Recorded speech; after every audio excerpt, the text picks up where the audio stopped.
بسم اللہ الرحمن الرحیم رب زدنی علما۔ السلام علیکم ورحمۃ اللہ وبرکاتہ۔ محترم ناظرین، آج ایک ایسی شخصیت کے بارے میں ہم معلوم کرتے ہیں جو عصر حاضر کے عظیم مصلح اور مجدد، جن کی شخصیت محتاج تعارف نہیں، بقول رفیق احمد رئیس سلفی، تحقیق و تخریج حدیث کے میدان میں اپنی متنوع خدمات سے انہوں نے ایک ایسی مثال قائم کی کہ جس کی نظیر ماضی کی کئی صدیوں میں نہیں ملتی۔ فکر سلف اور منہج سلف کے احیاء اور اس کی توسیع و اشاعت کے لیے ان کی جہد و مساعی کو بہت دنوں تک یاد رکھا جائے گا۔ آپ نے صحیحہ و ضعیفہ کے اپنے سلسلوں، سنن اربعہ کی صحت و ضعیف کے اعتبار سے تدوین جدید اور ارواء الغلیل وغیرہ جیسی 20 کتابوں کے ذریعے حدیث کے جملہ علوم کو جو اعتبار و استناد بخشا ہے، وہ اس دور کی اہم ترین ضرورت تھی۔ جب صحیح فکر و عقیدہ بدلتے ہوئے حالات کے زیر اثر آ جائے، مصلحت کا مادی تصور جب دل و دماغ پر حاوی ہو جائے، عزت و احترام کا غیر اسلامی نظریہ جب تنقید و جائزہ کی بصیرت سلب کر لے اور علم و تحقیق کی بجائے جہالت اور خود فریبی کا سکہ چلنے لگے، تو پھر دنیا کو روشنی کون دکھائے گا؟ کچھ اسی قسم کے حالات میں آپ کی شخصیت ایک معجزہ بن کر نمودار ہوئی، اور وہ کارواں علمی دنیا میں ہم اور آپ شیخ علامہ امام البانی رحمہ اللہ کے نام سے جانتے ہیں۔ آپ کا مکمل نام محمد ناصر الدین بن نوح نجاتی الالبانی رحمہ اللہ ہے۔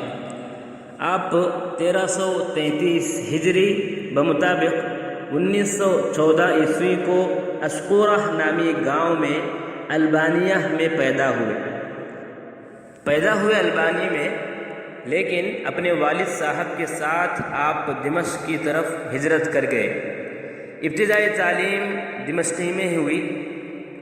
آپ کے والد صاحب نے دیکھا کہ یہ نظامی جو سکولز ہیں، یہ نظامی جو مدرسے ہیں، ان میں جو ہے دینی ناحیے سے کچھ فائدہ نہیں ہوتا، تو انہوں نے کیا کیا، نظامی سکول کی تعلیم کو منقطع کرا دیا اور ان کے لیے ایک خاص منہج تیار کیا گیا، جس میں تعلیم قرآن مجید، تجوید، نحو، صرف، فقہ، مذہب حنفی اور ایسے تمام مواد شامل کیے گئے۔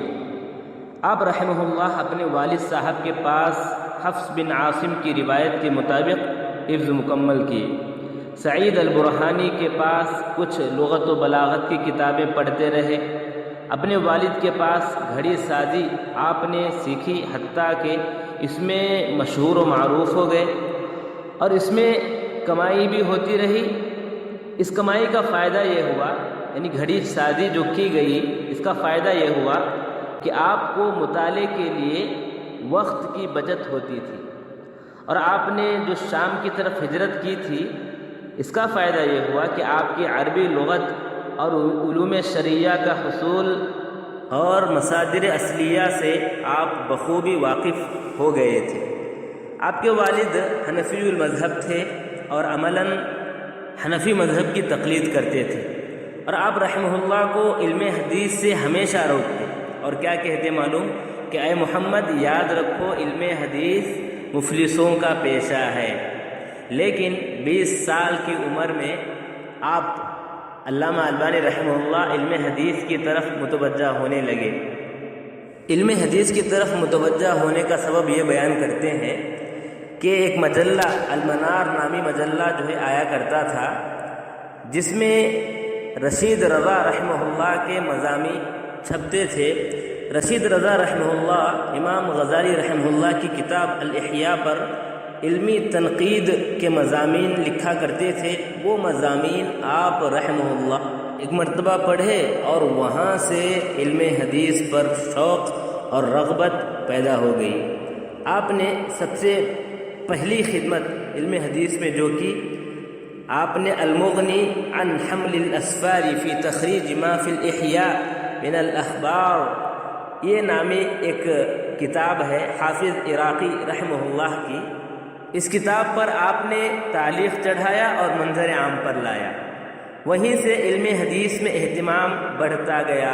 دمشق میں یہ کام اتنا مشہور ہوا، اتنا معروف ہوا کہ آپ کو ادارہ المکتبہ الظاہریہ دمشق میں ایک کمرہ مخصوص کر دیا گیا تھا، جس میں آپ کا کام یہ تھا کہ علمی مفید بحوث کے عمل میں آپ ہمیشہ مشغول رہتے۔ لائبریری کی چابی آپ کو دے دی گئی تھی، جب چاہے آپ داخل ہو سکتے ہیں اور جب چاہے آپ باہر جا سکتے ہیں۔ آپ کی سب سے پہلی کتاب تحذیر الساجد من اتخاذ القبور مساجد، اور تخریج حدیث کی سب سے پہلی کتاب الروض النظیر فی ترتیب و تخریج معجم الطبرانی الصغیر۔ حدیث میں توجہ کی وجہ سے آپ پر سلفیت واضح ہوتی رہی، خاص کر آپ شیخ الاسلام ابن تیمیہ رحمہ اللہ اور ان کے شاگرد ابن قیم رحمہ اللہ کی کتابیں کثرت کے ساتھ پڑھا کرتے تھے۔ شام میں آپ دعوت توحید و سنہ کو لے کر، لہذا شام کے اور دمشق کے کئی متعصبین، مبتدعین، صوفی، خرافی سب آپ کے پاس آتے اور آپ سے مناقشہ باقاعدہ کرتے اور جاتے تھے۔ آپ کے ہفتہ واری پروگرام ہوا کرتے تھے، جن میں جو ہے آپ فتح المجید، اصول الفقہ، الباحث الحثیث، فقہ السنہ، اس طرح کی جو ہے کتابیں پڑھایا کرتے تھے، اور آپ ماہانہ باقاعدہ آزو بازو کے گاؤں میں جاتے اور دعوت و اصلاح کی باتیں ہوا کرتی تھیں۔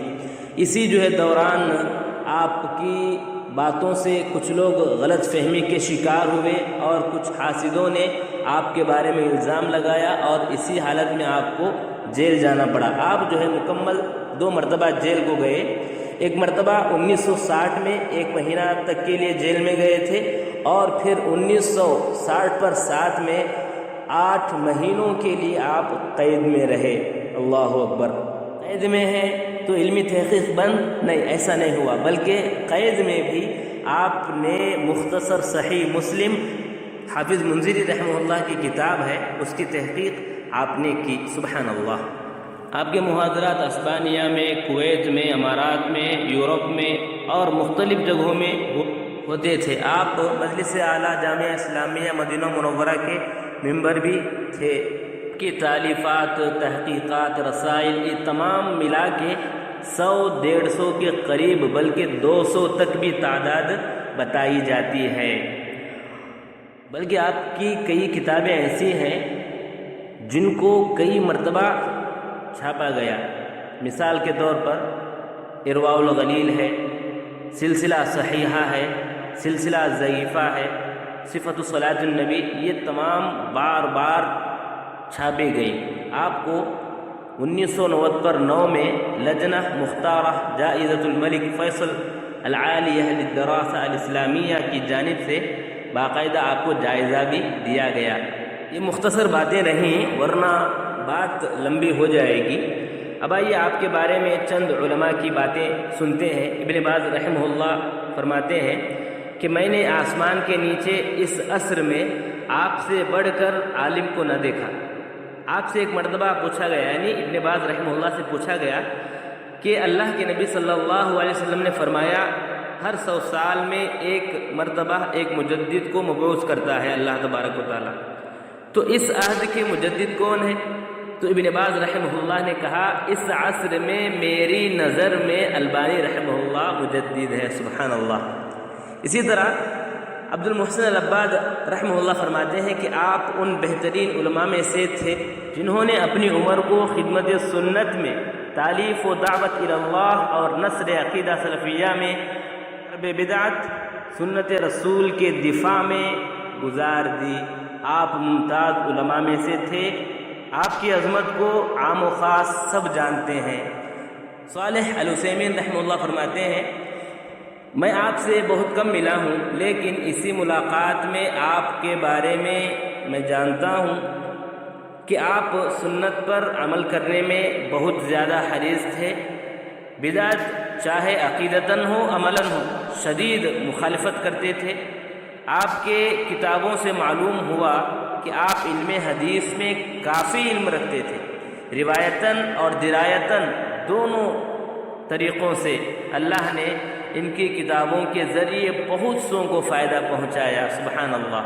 عبدالعزیز فرماتے ہیں کہ علامہ مفسر محمد امین الشنقیطی رحمہ اللہ آپ کی بے حد قدر کرتے تھے، حتیٰ کہ درس دیتے رہتے، اگر وہاں سے امام البانی رحمہ اللہ گزرے تو درس منقطع کر کے سلام کرتے ہوئے عزت دیا کرتے تھے، سبحان اللہ۔ شیخ عبداللہ فرماتے ہیں کہ آپ کے بارے میں کلمات نکلنے سے عاجز ہیں۔ آپ کے زیادہ مناقب نہ سہی، لیکن یہی بات کافی ہے کہ آپ غیر سلفی خاندان میں تربیت پائے مگر سلفی علمبردار ہوئے، سبحان اللہ۔ آپ کا انتقال 1440 ہجری میں ہوا، انا للہ و انا الیہ راجعون۔